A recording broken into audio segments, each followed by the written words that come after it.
Boa noite, boa noite, boa noite para quem está chegando para a nossa live. Sejam todos muito bem-vindos, muito bem-vindas.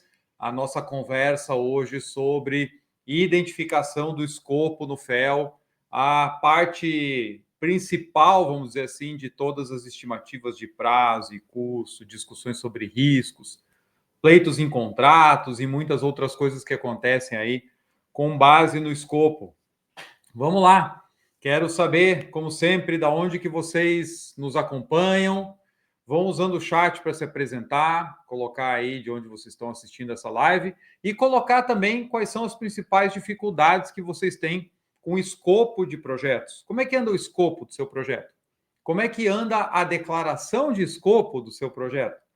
Quero saber quem já teve a oportunidade de escutar o podcast que saiu hoje de manhã no Capital Projects Podcast, falando sobre escopo de projetos.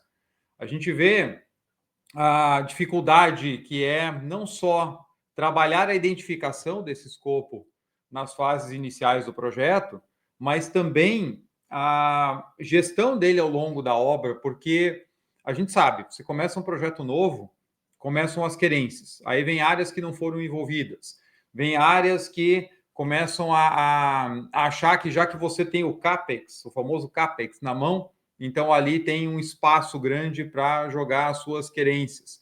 E aquilo vai crescendo. E depois, lá no final, a gente tem os grandes estouros de custo, de prazo dos projetos, normalmente motivados por problemas de escopo.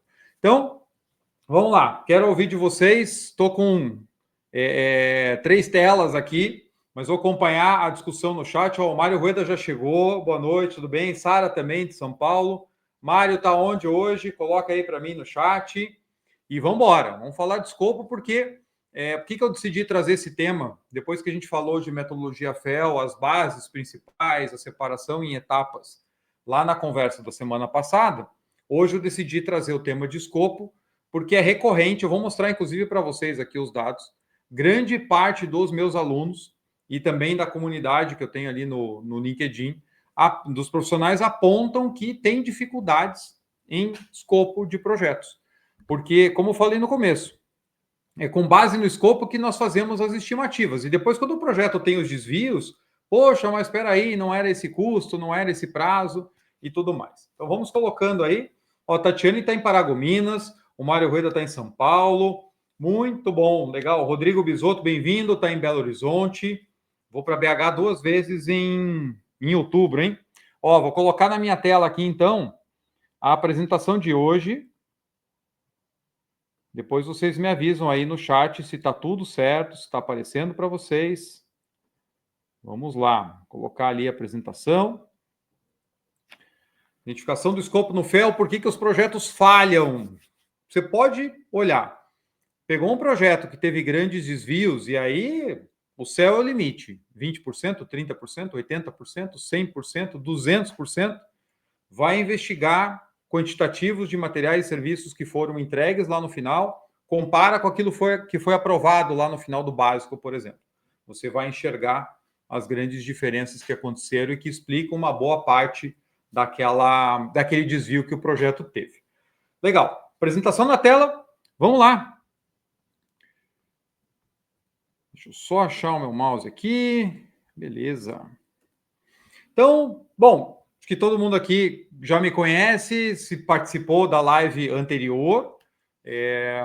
Eu sou engenheiro civil, moro aqui em Curitiba, tenho 25 anos de trabalhos em projetos, trabalho com metodologia FEL desde 2008 e tenho também aí o Capital Projects Podcast, trabalho como executivo em consultoria, apoiando clientes em projetos de capital e sou coordenador global do PMO Global Alliance, da comunidade para Giga e Mega Projects, que é o Giga e Mega Project Circle do PMI, lá junto do Américo Pinto, que coordena o PMO Global Alliance. Então, para quem quiser saber mais sobre os temas de projeto capital, eu sempre convido a entrar lá no Capital Projects Podcast, seguir o canal. Como falei para quem entrou bem cedinho, hoje de manhã saiu um episódio falando sobre o escopo de projetos. Tá joia? O Oxler está em São Paulo, boa noite. O Leonardo Monteiro, de Curitiba. Muito bom ter vocês aqui hoje. E vão colocando no chat como é que anda a identificação e definição e gestão do escopo nos projetos de vocês. Coloque aí para mim, como é que está a EAP? Ela está completa na visão de vocês? Ela está formalizada, aprovada? Vocês têm declaração de escopo bem descrita e assinada ou aprovada de alguma forma por um fluxo formal? Pode ser aprovação digital, né? Pelos principais stakeholders do projeto, que é o que dá sustentação para toda a estimativa que você vai fazer depois, né? Então, seguindo aqui, apresentei esse slide também na semana passada. Essas são algumas das empresas que eu tive a oportunidade de trabalhar com a metodologia FEL ao longo de todos esses anos.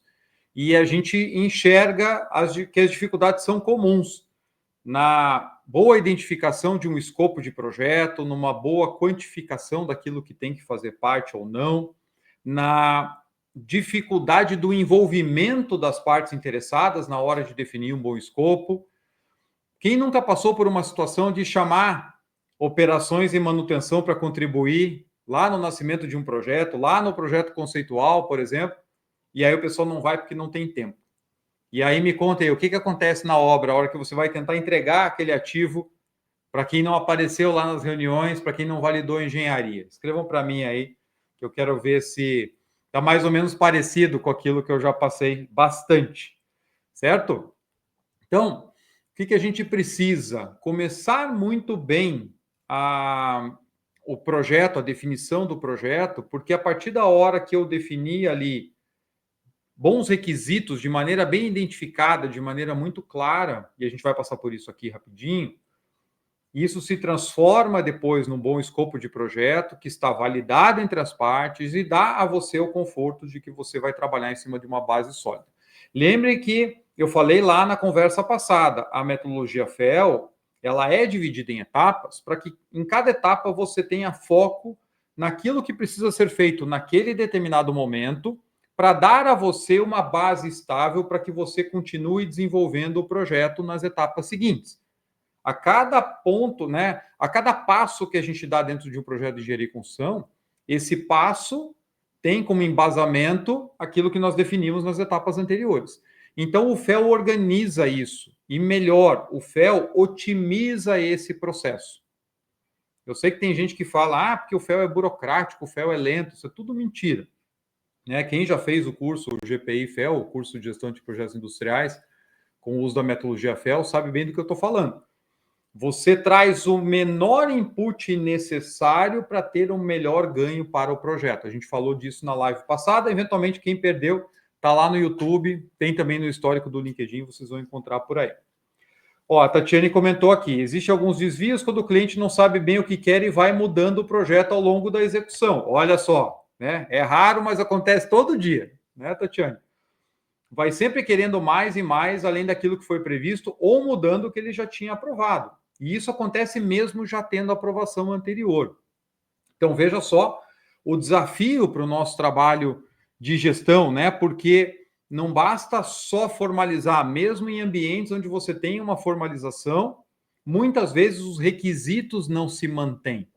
E aí, você, como líder do projeto, você, como líder de uma disciplina, você fica vendido, porque, mais uma vez, tudo aquilo, aquele trabalho que você está fazendo está baseado naquilo que foi definido e validado. E se essas validações vão mudando ao longo do processo, fica muito difícil você conseguir manter uma base estável, né? Legal, a gente vai falar sobre isso aqui. Eu vou mostrar a pesquisa que eu coloquei lá no LinkedIn essa semana. Ó, o Renato, mineração com a técnica necessária é suficiente, mas o cliente quer geralmente pagar menos e receber mais que o contratado. Perfeito. A gente tem visto ao longo dos anos um processo, vou falar de maneira bem resumida aqui, porque isso dava espaço para uma live de 3 horas. As empresas vêm seguidamente, já há algumas décadas, isso não é novo, enxugando suas estruturas externas e pensando no seguinte sentido: eu vou para o mercado e contrato o que eu preciso, certo? Eu não preciso manter internamente. Por exemplo, uma área de engenharia e projetos dentro de uma indústria de processo, como o Renato falou ali, na mineração, por exemplo. O meu core business é minério, não é projeto. Eu discordo completamente, mas vamos lá. Né? Eu discordo porque, se você não implantar bem os próximos projetos, você está fora do mercado daqui a alguns anos. E não implanta ativos bons que vão te dar rentabilidade para que você não só se mantenha no mercado, mas você cresça. Então, eu vou para o mercado e contrato, não preciso manter internamente. Essa lógica, na teoria, ela até funciona, só que ela cai por terra na hora que você vai para o mercado e espreme os teus fornecedores e quer contratar pelo menor preço. E aí você joga a qualidade lá para baixo. Então, o trade-off totalmente desbalanceado e os owners têm muita culpa na queda de qualidade dos projetos, porque eles não querem pagar por um trabalho de qualidade. O Mário Rueda comentando do GPI FEL, falando que é um ótimo curso. O Mário foi aluno aí do GPI. O Leonardo, erros acontecem sempre quando não há envolvimento dos clientes internos, operações e manutenção. E olha, Leonardo, quantas vezes eu já vi líder de projeto não querendo envolver operações e manutenção, porque vai abrir um monte de querência, o pessoal vai encher de pedido e tudo mais, e a gente não tem como acomodar.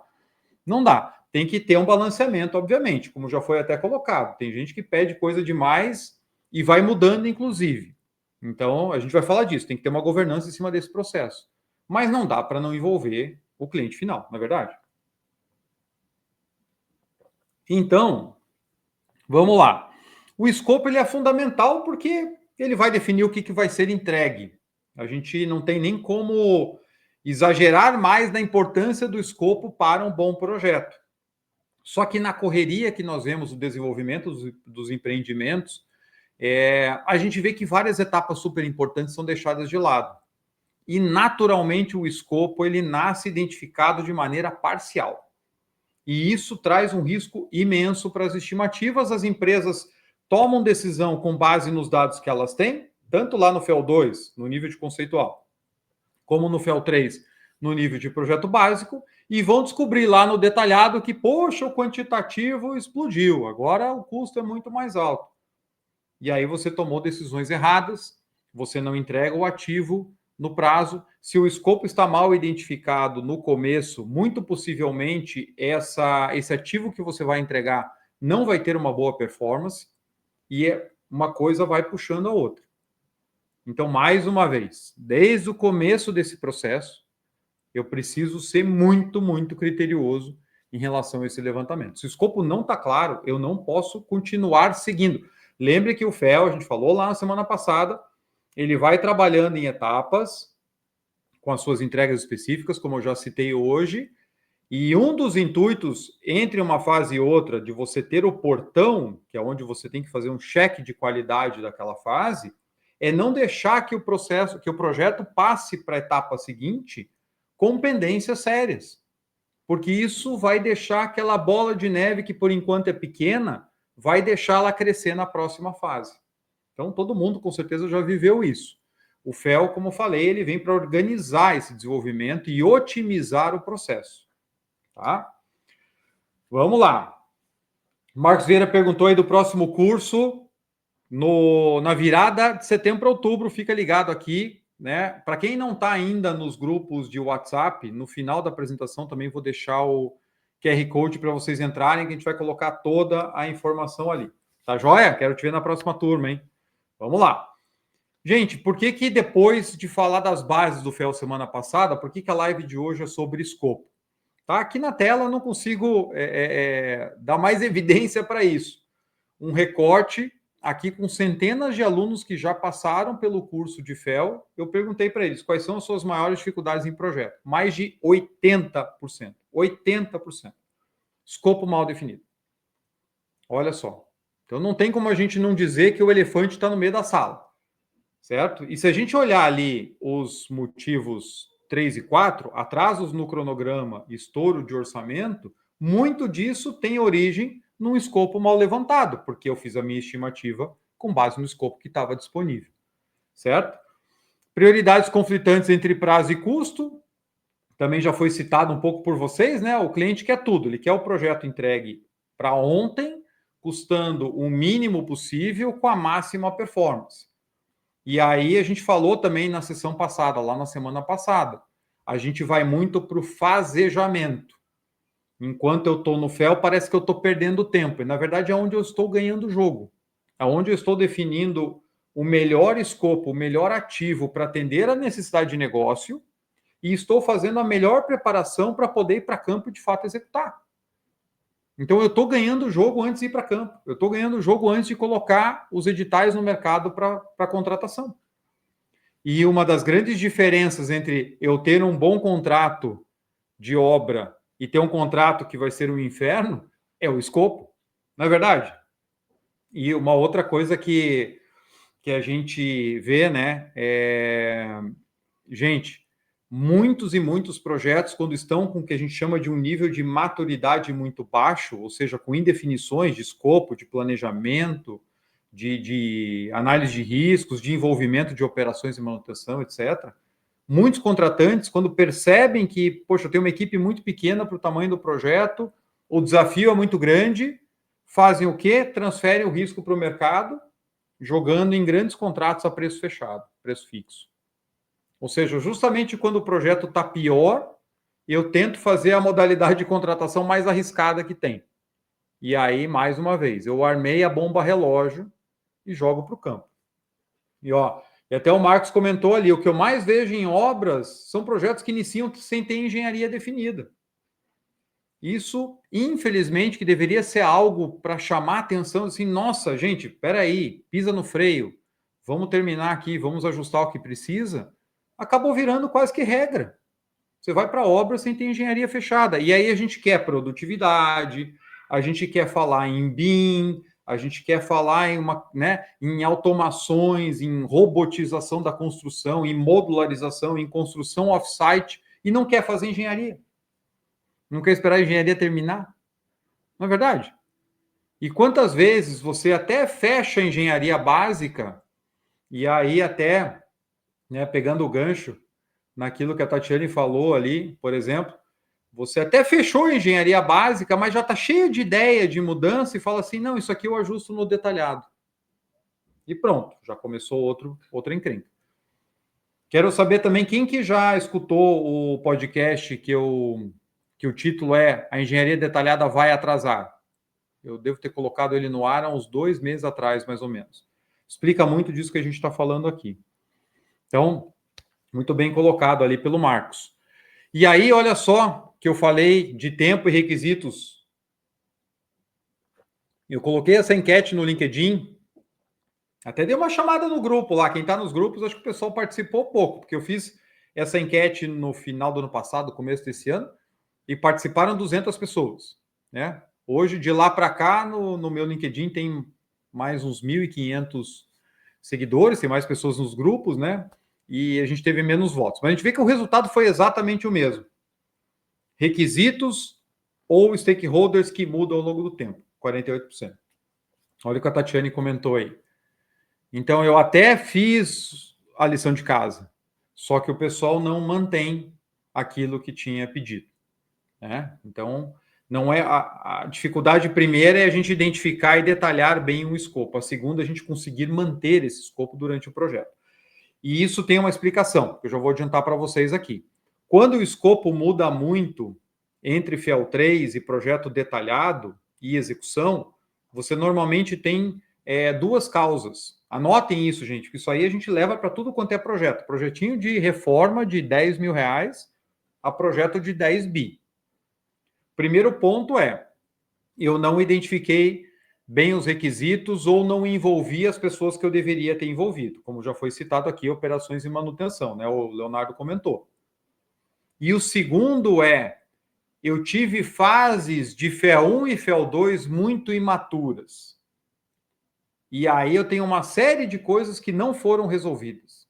E isso começa a ser resolvido tardiamente, alterando o escopo que já tinha sido definido. Então preste atenção nisso. Por isso que eu falo que até quem fica do lado da empreiteira, quem é que está na fase de obra, precisa conhecer de FEL, porque a hora que você vê os problemas que começam a acontecer, vocês vão identificar que muito disso deveria ter sido resolvido antes. E aí não é para virar e dizer, isso aqui é problema antigo. É para você entender que se aquilo está acontecendo, provavelmente tem desdobramentos em outras partes do projeto também, o que significa que os desvios vão ser maiores do que podem estar aparecendo, certo? Então, quantas vezes a gente fica na obra apagando incêndio, apagando incêndio, apagando incêndio e não vê que aquele fogo, na verdade, ele já se espalhou, certo? Por quê? Porque ele tem as causas ligadas à definição do projeto, que é um dos piores casos que você pode ter. Significa que tudo aquilo que foi definido está contaminado. Teu planejamento deve estar muito otimista, teu orçamento está muito irrealista, o escopo tem várias falhas e você vai sofrer muito mais ainda ao longo da obra. Aqueles problemas que estão aparecendo, eles não são pontuais, eles são primeiros sintomas de um problema muito grave. E aí a gente tem isso aqui na tela pela pesquisa que vocês mesmos responderam, né? Então, primeiro ponto, como eu falei na pesquisa que eu fiz anterior, deu o mesmo disparado, requisitos ou stakeholders que mudam. E depois fica ali na briga entre faltar tempo para detalhar o escopo, porque é a correria para ir logo para campo, como até o Marcos comentou ali. Eu não espero nem engenharia, imagine, como é que eu vou fechar o escopo sem engenharia? E outro ponto é, não levantamos os requisitos. Aqui que a gente tem que pegar firme. Porque, por mais que eu esteja numa empresa de nível de maturidade baixo, um cliente que não entende muito bem de planejamento ou não valoriza, mas aquilo que está ao nosso alcance a gente tem que fazer, porque senão somos nós mesmos que vamos sofrer lá na frente. Então, levantamento de requisito a gente precisa fazer. Tá? E a gente vai falar disso daqui a pouquinho. Então, lembra lá do FEL da conversa passada? Temos a fase de FEL 1, onde eu vou montar o meu business case, identifiquei a oportunidade, vi que aquela oportunidade vale a pena. E em termos de escopo, eu vou trabalhar muito por analogia. Eu vou comparar com projetos anteriores, eu vou comparar com plantas similares, no caso de planta de processo, certo? Outros projetos de engenharia e construção que sejam representativos ali daquele tipo de projeto que eu vou fazer agora. E com base nisso, porque lembra que eu não tenho engenharia ainda, eu vou fazer as minhas estimativas dentro do melhor possível e vou fechar o meu business case, vou analisar a viabilidade, etc. Na fase de FEL 2 é que vem o grande pulo do gato. Aonde você resolve o projeto ou aonde você mata o projeto no sentido de perspectiva de sucesso futuro é a fase de FEL 2. A fase de FEL 2, para mim, é a fase mais importante de qualquer projeto e a mais difícil. Mais difícil ainda que a execução. Por que eu digo isso? Porque o FEL 2 ele tem que transformar aquela ideia do business case, que está muito crua ainda, num escopo de engenharia muito bem definido. Ainda não detalhado, porque lembre-se, o básico vai me trazer muito mais informações, e o projeto executivo ou o projeto detalhado, aí sim vai finalizar a engenharia. Mas conhecer o que tem que ser feito, isso acontece na fase de FEL 2. É justamente entre a transição de negócio para a área técnica, normalmente entre negócio e engenharia. E a dificuldade está em nós identificarmos corretamente o escopo e envolvermos todo mundo que precisa ser envolvido, enquanto também eu faço os meus ensaios de local e tudo mais que precisam alimentar a minha engenharia. Tá? Então, a fase de FEL 2 ela é crucial para o escopo do projeto. E a gente vê muitas falhas ali. Tá? Eu vou comentar depois, vou trazer os principais itens que vocês têm que se preocupar numa boa definição do escopo. Então, lembre-se, eu não posso finalizar a fase de FEL 2 sem ter o escopo completamente identificado. Não estou falando do escopo detalhado, já falei isso, né? Porque a gente ainda vai avançar muito com a engenharia. Mas o resumo, para ficar claro, acho que até usei esse exemplo na live passada, é que eu não posso chegar no básico e ter uma estrutura aparecendo do nada que não tinha sido nem identificada no FEL 2. Certo? Então, eu consigo identificar todo o meu escopo no FEL 2 e a gente fala até de congelar o escopo no FEL 2. E depois eu detalho mais no FEL 3 e detalho mais, se precisar, lá no projeto executivo. Certo? Mas eu não vou ter estruturas novas, itens novos aparecendo nas próximas fases. Não deveria. Se isso está acontecendo, tem que acender um sinal de alerta para você, porque, mais uma vez, escopo que aparece depois se desdobra muito fortemente em prazo, em custo, em risco, em problema contratual, em problema de qualidade até, e uma série de outros quesitos. Tá certo? Então, quero saber de vocês se está ficando claro. Coloque no chat aí, por favor. Se até aqui estamos entendidos. E por que eu cerquei aqui o FEL 1 e o FEL 2? Porque esse desenvolvimento e discussão do escopo vem até aqui. No FEL 2, a gente começa com a chamada análise de alternativas. olha, eu posso fazer do jeito A, posso fazer do jeito B, eu posso ir para essa tecnologia de processo, por exemplo, posso ir para essa, posso seguir esse traçado, ou posso ir para esse, ou posso ir para esse, você vai avaliar. Mas no FEL2, você mata a questão, você fecha o escopo, você define a opção e segue o restante da fase, né, fechando o projeto conceitual em cima daquela opção que foi definida. E aí você não altera mais dali para frente. O que você vai fazer é detalhamento e, claro, aí são as definições normais de engenharia. Você vai ter trade-offs menores ali no básico e tudo mais, e está tudo bem. Você não vai ter grandes alterações dentro do teu conceito, tá certo? Ó, o Nivaldo comentou aí que tá ok. Legal, gente. Então, na fase de FEL2, eu preciso sair com uma declaração de escopo aprovada. Aprovada. Assinada, aprovada digitalmente, do jeito que for a governança na empresa de vocês. Mas tem que ter a aprovação dos principais stakeholders, incluindo o patrocinador, que é quem dá força para o processo, mas tem que ter os clientes que vão ficar com ativo depois, como operações, como manutenção. Se for cliente externo, é o cliente externo também. Tá? Todo mundo tem que se abraçar naquele escopo e dizer, beleza, a gente está indo para frente com isso aqui. E é isso que a gente vai fazer. No FEL3, eu sigo com o detalhamento, então a declaração de escopo ela é revisada no básico, porque ela ganha muito mais detalhes. E aí, depois, na execução, você só vai atualizar se tiver algum ajuste, tiver alguma mudança pequena, certo? Como maneira de chegar lá no final e dizer, olha, o ativo que eu estou te entregando tem isso aqui. Tá? Então, uma boa declaração de escopo para um grande projeto tem muitas páginas. Ela vai pegar aquilo que veio da engenharia e vai descrever todo, né, ativo por ativo, como que ele vai ser. E depois isso é complementado por outras documentações de especificação que você vai usar no processo de contratação, certo? Então vem lá, especificação técnica, especificação de acabamento, de ambientes, etc. Isso tudo vai, normalmente, uma documentação à parte, mas ela tem que se conversar, tá? E aí, né, deixa eu contar uma historinha triste para vocês. Uma vez, estava trabalhando num grande projeto numa área portuária, mas eram projetos de infraestrutura de administrativa e suporte à manutenção e tal. Então, a gente tinha uma grande oficina de grandes equipamentos, inclusive o portainers e tal, e né, transportador de containers, e nós tínhamos um prédio administrativo, onde ia ficar toda a administração daquela parte do porto. E aí, quando a empresa tinha feito o orçamento, de novo, sem prazos adequados para fazer um bom estudo do projeto, etc., o que, que a turma faz? Pega a planilha de quantidades e coloca preço unitário, chega no preço total, joga ali custos indiretos, etc., e manda para a concorrência. Tiveram uma semana, acho que, para orçar. Ganharam o projeto, começaram a fazer a obra, tinha lá um engenheiro que era líder do projeto, e aí eu entreguei uma obra aqui na região metropolitana de Curitiba, na cidade industrial, e estava aguardando a gente assinar o contrato para uma nova obra ali perto, para outro cliente. E aí eu fiquei mais ou menos uns 60 dias desalocado entre esses dois projetos. E a empresa chegou para mim e falou, ó, esse projeto está com muito problema, vai para lá, vai ajudar a turma, porque a gente está com muitas dificuldades. Aí, quando eu cheguei lá, o meu trabalho era fazer um depara de escopo. Eu precisava pegar aquilo que a gente tinha colocado na proposta e a realidade que estava se apresentando no projeto. E aí que eu fui estudar a documentação do projeto, que eu não tinha participado do orçamento, e nós tínhamos 4 documentos ali. Tinha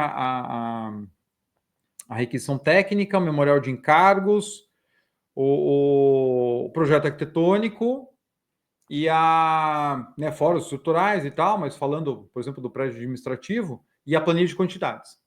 E aí eu lembro como se fosse hoje. O piso do térreo, da recepção ali e tal, do prédio administrativo, na planilha de quantidades, falava em... era piso ali de cimento queimado. Ou seja, fazer um radier de concreto, uma laje de concreto, e depois fazia o acabamento por cima ali, beleza, bruto, certo? E aí, quando você olhava o arquitetônico pedia piso em granito. O que estava na planilha de preço? Como falei, era o cimento queimado. O que estava no arquitetônico era o granito. Na hora que a gente chegou para o cliente, falou, tem essa inconsistência aqui, aquilo que eu orcei é o mais barato, o cliente falou, não, você tinha acesso ao projeto, está aqui na planta, se você não botar granito, não vou nem medir o teu serviço. E aquilo, assim, era um exemplo. Os 4 documentos não se conversavam, eu chegava a pegar especificações diferentes nos 4 documentos. E por que isso aconteceu? Até que foi falado aí, né? O cliente começou a fazer modificação no escopo e não pagava o escritório que estava fazendo os projetos, porque ia simplesmente mandando as alterações e não queria pagar aditivo. E eles pararam de revisar os outros documentos, iam revisando só o projeto arquitetônico. E aí foi criando uma série de inconsistências, ou seja, o cliente também não queria pagar ninguém, nem a empreiteira, nem o escritório de projeto, por aí vai. E aí ninguém viu isso antes.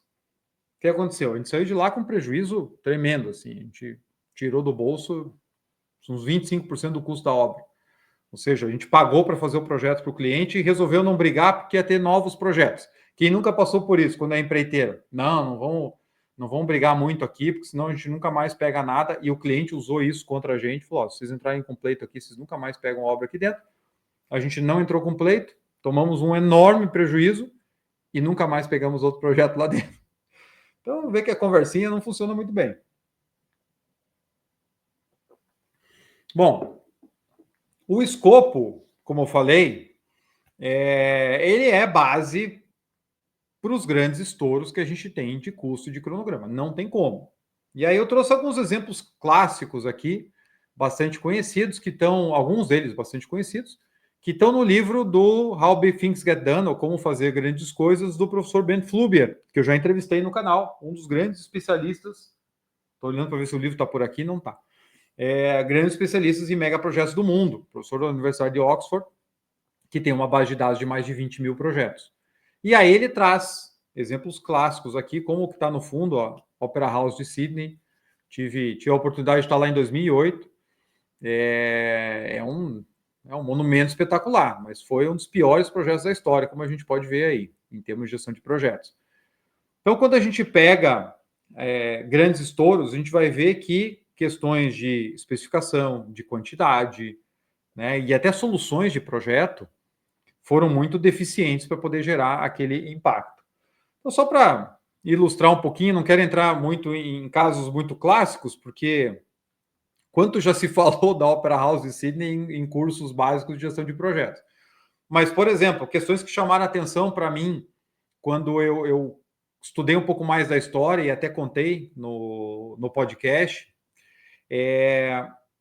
que quando muitas vezes eu vejo discussões com clientes que a gente discute, poxa, o escopo não está claro e tal, e às vezes é colocado como uma coisa simples, assim, não, mas, poxa, a gente sabe o que a gente vai fazer, olha aqui o projeto, tá aqui, o escopo é esse, é construir esse negócio aqui, né? Assim, parece que o negócio é tão óbvio para todo mundo que você não precisa escrever. Se você não escreve, você não detalha.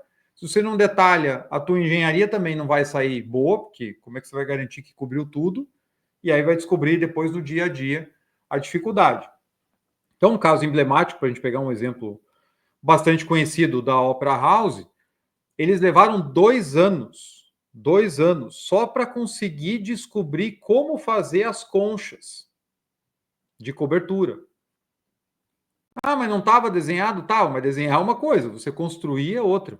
E aí tem a história clássica lá que o Hudson, né, o arquiteto, ele foi cortar uma laranja, ele olhou aquilo e falou, poxa, peraí, e se eu fizer uma forma onde eu tenho o mesmo raio e o que vai variar para o tamanho dessas coberturas aqui que vão se complementando, o que vai variar é o comprimento que eu vou ter, certo? De que parte da esfera eu tiro aquela fatia.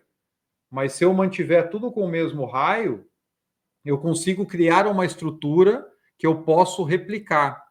E isso foi feito para a estrutura, essas bases que vocês veem ali, né? As vigas, com seus pilares curvos e as travessas, né? Esse esqueleto, tudo com a mesma base e depois as placas pré-moldadas que eram encaixadas em cima. Isso levou 2 anos para ser resolvido. E aí, quando foi resolvido, o que tinha acontecido já? Projeto em fast track, aquela desgraça. A parte das bases já estava pronta. Só que os pontos de ancoragem, eles iam ficar diferentes do que já tinham sido feitos, e em determinados pontos, como a gente pode ver na imagem, isso concentra cargas em pontos bem mais concentrados. E quando foi feita né, mais uma vez, aquele negócio, a gente precisa construir, eu não tenho a solução da cobertura ainda, mas vai fazendo o que a gente tem. Então, quando as fundações foram feitas, consideraram uma carga mais distribuída dessas conchas em cima. O que eles tiveram que fazer? Tiveram que demolir. E aí, como tinha um volume muito grande e tinham áreas extensas para fazer a demolição, e com aquilo que tinha de equipamento disponível na época, para vocês terem ideia, teve pontos de fundação que foram dinamitados. Dinamitados. Eu conto a história lá no podcast todinho, né? Para que eles pudessem refazer. Imagine. Então, mais uma vez, eu quero chamar a atenção aqui. Quando a gente fala de escopo, não é pelo fato de eu ter o desenho de engenharia que eu tenho o escopo bem definido. Porque você descrever tudo o que tem que ser feito, tudo que vai ser entregue para que aquela solução esteja de fato aceita, vai muito além. Senão a gente só pegava o desenho, ia para a obra e construía. Se isso funcionasse, mais uma vez, a gente não precisava estar aqui. E vocês estão concordando comigo, pelo que eu estou vendo aqui. Ó. O Nival está comentando. Olha, nos projetos que eu acompanhei, é impressionante como é recorrente. O Mário Rueda, já passei por uma situação muito parecida. Só espero que você não tenha que usar, já não tenha usado o dinamite para fazer demolição, né, Mário? E o Nivaldo falou, papel aceita tudo. Isso quando eu tenho papel, né? Que como a gente está falando aqui, um dos grandes problemas é eu não descrever, não documentar o escopo. Então, gente, vamos lá. Como que eu consigo resolver boa parte dos problemas? Se a gente conseguir fazer o famoso feijão com arroz bem feito, eu já vou resolver grande parte das dores de cabeça que aparecem para nós depois. Como que eu faço isso? A parte de escopo, a gente tem como prática, normalmente, já ir descrevendo o que vai ser feito, o que vai ser entregue, principalmente com base na engenharia, ou às vezes, se eu estou muito no conceitual, eu já estou descrevendo o que eu preciso antes de ter o design, né? E está tudo bem. Só que o problema não é esse. O problema é que, para poder descrever o escopo, eu deveria primeiro levantar requisitos. Então, até como já foi falado, a Tatiane falou lá, muitas vezes eu tenho o escopo documentado, mas ele vai mudando ao longo da obra. A gente sabe que isso acontece demais. Uma das causas disso é porque você não levantou bem os requisitos antes de definir o escopo. O que são os requisitos? É o que o cliente chega, ou você, ou a engenharia, ou planejamento, chega, olha, o projeto tem que ter isso. O projeto tem que ser assim, certo? E aí você começa dos requisitos mais macro, que normalmente é o que o pessoal está mais acostumado a ver, mas tem que ir para o mais detalhado. O que é o mais macro? Se eu estou falando de uma planta, eu estou falando de capacidade. Se eu estou falando de uma obra de arte especial, estou falando, sei lá, de comprimento, característica, etc. Beleza, são os grandes objetivos do projeto. Só que dali para baixo o negócio tem que vir cascateando para que eu consiga entrar em detalhes que vão embasar o meu escopo. É como se a gente fosse comprar um carro. Você não sai de casa e vai para uma concessionária e fala assim, eu vou comprar um carro. Mas qual? Não sei. Vai demorar muito mais tempo e provavelmente vai gastar mais do que você tinha imaginado, certo?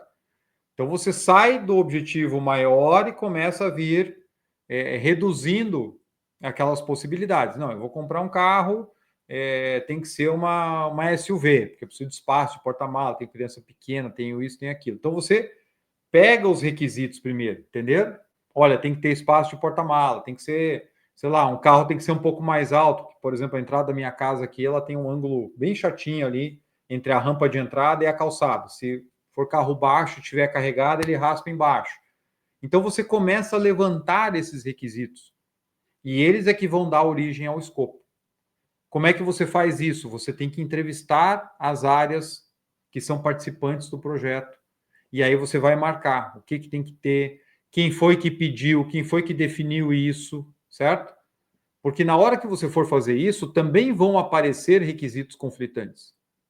Há um que é o negócio que é mais prático e barato que é o que cabe no CAPEX. Aí se eu vou perguntar para o cara da manutenção, ele quer o melhor possível, porque daí ele não precisa da manutenção.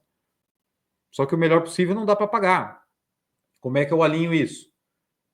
Então, se você levanta bem os requisitos, você já tem um passo enorme à frente para definir um bom escopo de projeto.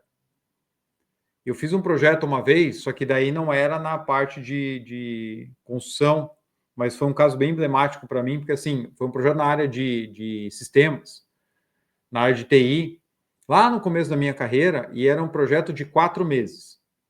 Desses 4 meses, a gente levou 1 mês levantando o requisito. 1 mês. Eu falei com 17 áreas diferentes.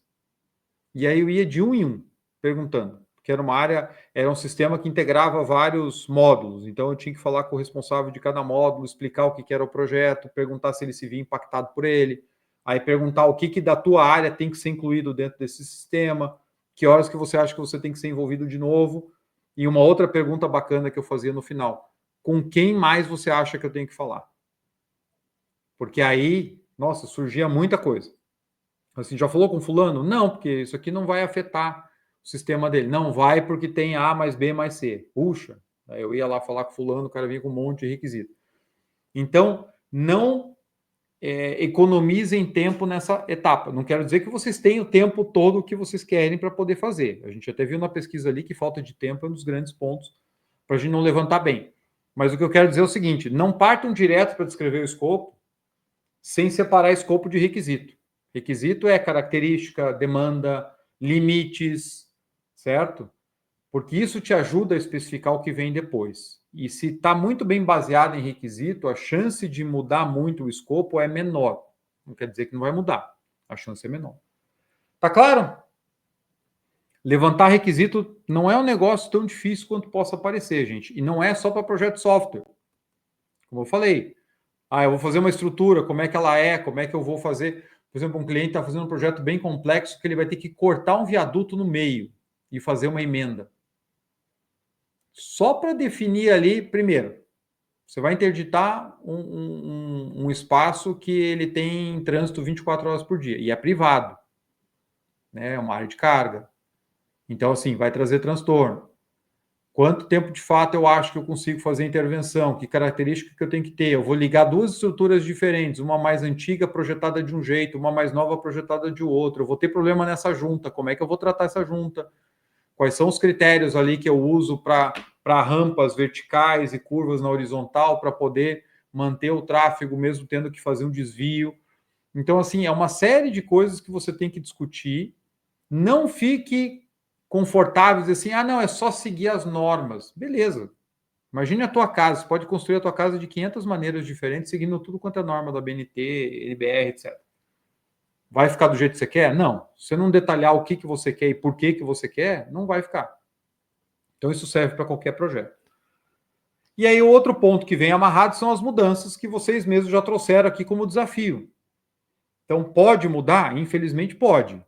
Mas a ideia de você estar investindo tempo, levantando o requisito e definindo bem o escopo e passando por aprovações formais é que para você para você reduzir a chance disso acontecer e ter até elementos para poder rebater. Não, peraí, não é porque chegou um pedido de mudança também que a gente tem que aceitar. Porque o projeto tem um determinado momento que ele tem que parar de ser definido, certo? Senão até o as-built eu estou mudando lá no final, se é que tem as-built, porque essa é outra conversa. Estou lá no último dia de entrega e a operação está pedindo passarela, a manutenção está pedindo acesso e não sei o quê, e o escopo continua crescendo com o projeto entregue. Então, gente, tem que ter um processo para gestão de mudanças, tem que ter justificativas muito fortes para que você mexa de fato. Eu sei que para empresas mais imaturas é mais difícil você barrar. Só que pense bem, se você trabalha hoje numa empresa de baixa maturidade, que as coisas mudam muito. Se você documenta isso, olha o tipo de informação que você tem no final do projeto. Você vai ser cobrado depois se o projeto estourou o CAPEX em 10, 20, 30%.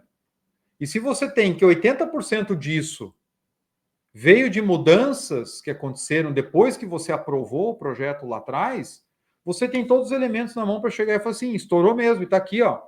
E não é culpa minha. Olha quanta coisa veio de pedido depois que já tinha sido aprovado lá e as pessoas ficam mudando de ideia. e você passa a ter mais elementos para poder tentar disciplinar mais o processo pré-aprovação, o processo de FEL. Então, sempre trabalhem com dados. Por mais desorganizada que a empresa seja. Na verdade, se ela é desorganizada, é até melhor, porque você vai ter mais facilidade em coletar desvio para depois poder fortalecer o ponto que você precisa convencer os executivos. Porque você vai mostrar os números que eles não tinham antes. E ninguém gosta de ficar torrando dinheiro. E vendo que aquilo pode ser levantado, pode ser apurado. Poxa, se de fato eu estou desviando isso aqui porque eu estou mudando demais, como é que a gente melhora lá atrás para que isso não aconteça de novo? Então, usem isso a favor. Eu sei que é difícil, já passei por isso N vezes. Mas é só através de um bom levantamento de dados que a gente consegue convencer a turma lá em cima. E convencer por quê? Porque a gente precisa disso aqui, governança. Mudança tem que andar junto com governança. Você, aos poucos, entendendo bem aonde você pode pisar, estabelecendo ali a relação de confiança com os patrocinadores, etc., você precisa ir tentando ganhar força nesse processo de governança, no sentido de, gente, também não... Pô, se a gente deixar a porteira aberta para mudar, a gente não entrega o projeto nunca, a gente nunca vai ter projeto entregue dentro do prazo, dentro do custo. Então, me ajudem também a barrar algumas alterações. Façam com que o processo seja mais difícil mesmo. Tem que justificar, tem que levantar impacto, tem que ver o que acontece com os contratos, para que você ganhe força, mais uma vez, para seguir um processo melhor. Por mais que a melhoria seja pequena, mas você está caminhando para o lugar certo. A gente sabe que a gente não muda uma empresa, não muda um projeto da água para o vinho. Não em pouco tempo. Então, mais importante que a velocidade ou o tamanho da mudança que você consiga fazer é a direção correta. Hoje você consegue ganhar uma batalha, mês que vem ganhar outra, próximo projeto mais uma, e assim por diante. Normalmente é assim que a gente consegue implementando as mudanças. Então, tente ganhar força para um processo de governança. Faz sentido?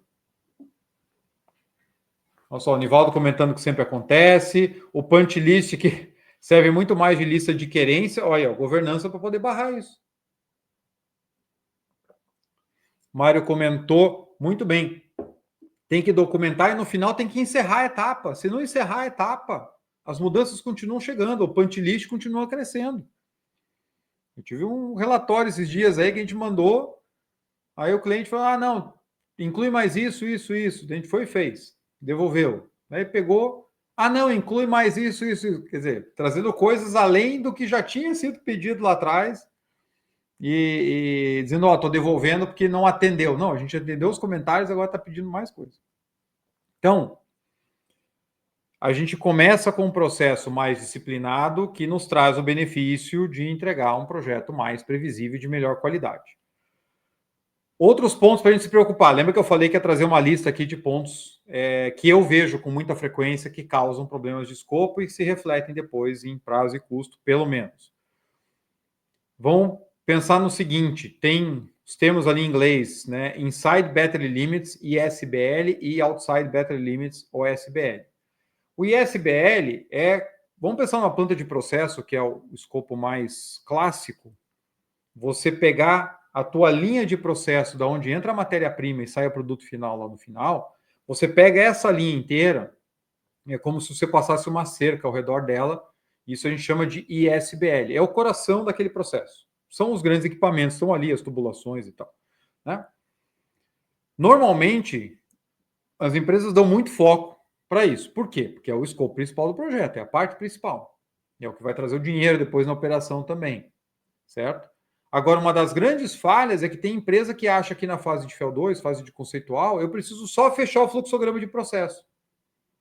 Onde é que está o grande erro, onde é que está o grande problema? No Outside Battery Limits, ou SBL, que é o quê? Tudo que está fora dessa cerca. Pense só na parte de utilidades que você tem. Tudo isso é o SBL. É um escopo muito grande, normalmente. Muito caro. Complexo, dependendo do tipo de processo que tiver. Você tem prédios administrativos, áreas de depósito, portaria, pátio, drenagem, etc, etc, etc.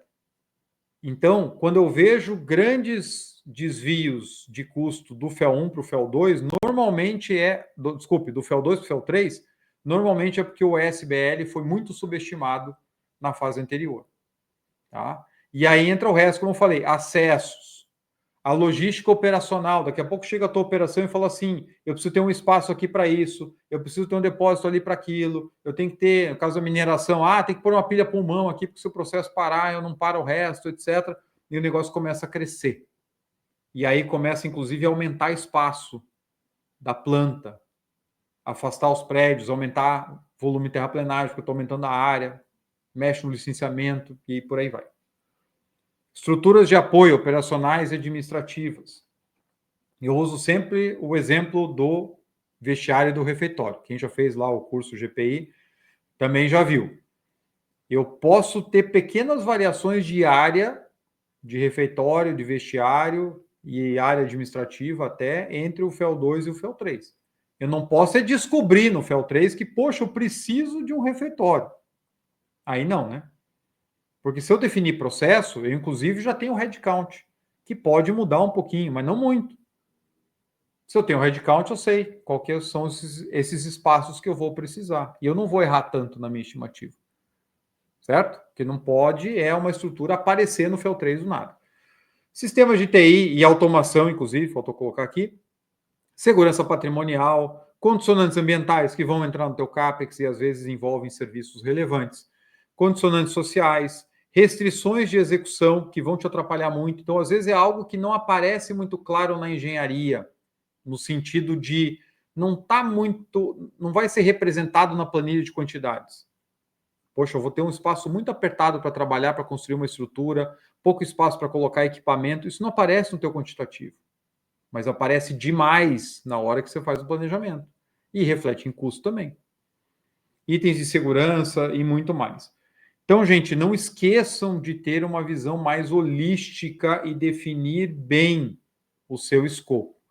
E aí, para dar uma descontraída, eu trouxe um caso clássico aqui, que vocês encontram aí na internet, de um contrato que eu vou colocar aqui como um bom exemplo. Eu não, né, acho que talvez não precisaria chegar a tanto, mas é legal assim, a especificação. Né? Olha o que estava no contrato.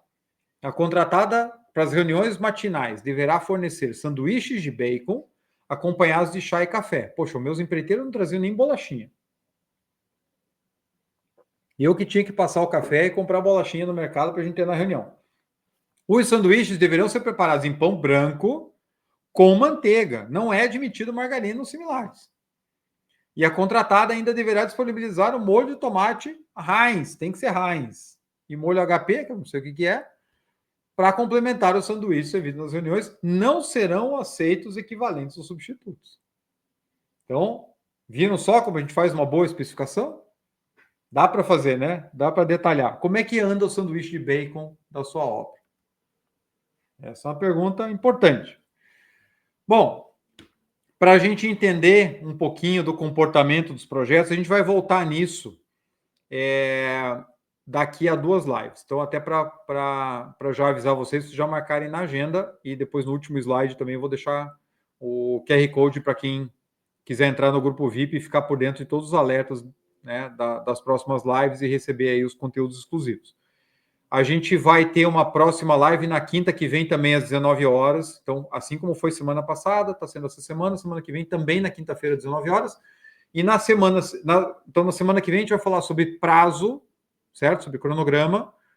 E na semana seguinte vamos falar sobre custos e riscos.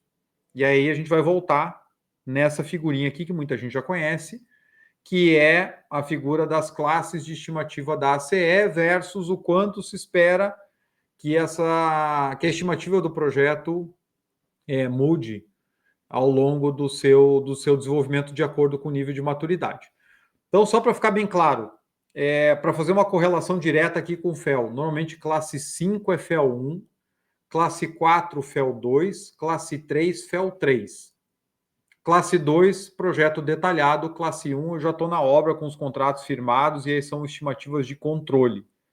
O que a gente tem aqui nesse gráfico, que vocês estão vendo em azul, são as faixas de variação típicas para cima e para baixo do valor central da estimativa que eu posso esperar de acordo com o nível que eu tenho aqui embaixo, de acordo com a classe que o projeto está.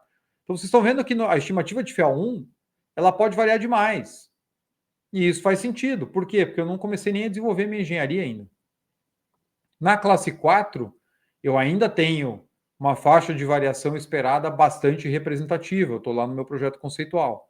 E conforme eu ando com o básico, eu venho reduzindo esse intervalo.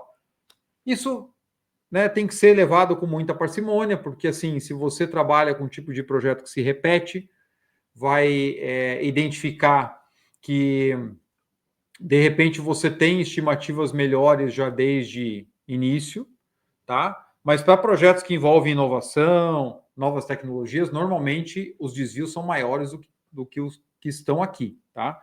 E outra, a estimativa central, ela inclui a contingência. Muita gente confunde isso aqui com contingência também. Mas hoje a gente está falando de escopo, né? Contingência e risco a gente vai falar daqui a 2 semanas.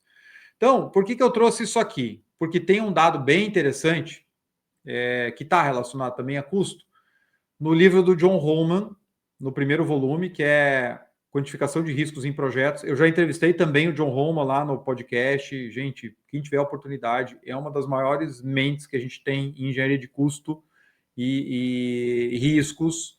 É um dos grandes nomes da AACE. Então, lá ele traz muita informação importante.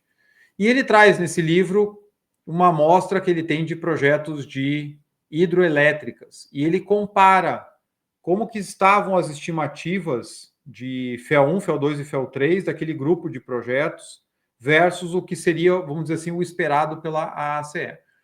Então, ele mostra que ele pegou os projetos, certo? Ele tem dados lá, quanto que o projeto custava no FEA1, quanto custava no FEA2, quanto custava no FEA3 e quanto ele custou no final. E aí ele pega o quanto ele custou no final e compara com as estimativas de FEA1, 2 e 3. Essa é a lógica aqui, tá? E aí, ele mostra, né? Se pegar pela ACE, numa estimativa de FEA1, eu poderia esperar uma variação de menos 50% mais 100%. E esses projetos variaram de tipo 12% a 300%. Então, em vermelhinho aqui é quanto custou na verdade, comparado com o que era esperado para a fase, né, lá no início. Então, olha o tamanho, está falando que 300% no mais alto. E o mais baixo já é um estouro. Ou seja, ao invés de ficar abaixo da estimativa que foi apresentada para a FEL1, já foi dali para cima. Quando a gente vai para o FEL2, essas faixas vão apertando um pouco. Eu vou conhecendo mais o projeto, aqui eu já tenho o projeto conceitual. Pela ACE, eu poderia esperar o limite máximo, menos 30 mais 50. Isso é máximo, tá, gente? Por isso que tem aquela faixa ali. Então, a gente está simplificando aqui. Qual que foi o real que ele mediu? Menos 5 mais 95. Menos 5 mais 95. Olha só. E aí, quando a gente vai comparar com o FEL3, deveria estar aí menos 10, menos 15, né? Até mais 30 no máximo. E ele encontrou menos 12, mais 50 e alguma coisa. Então, ele trouxe muito como provocação, quando ele coloca esses dados lá no livro dele, que até projetos rodam análise de Monte Carlo, que é uma outra questão que a gente vai discutir daqui a 2 semanas e tal, e acham que às vezes é muito exagerado eu usar lá o P80, que é a estimativa que me dá 80% de confiança. E ele fala o seguinte, muitos projetos batem com o P100 de FEA1 e FEA2, por exemplo. O que é o P100? É o pior resultado da simulação, é o que o projeto acaba custando. Muitos, muitos, muitos casos.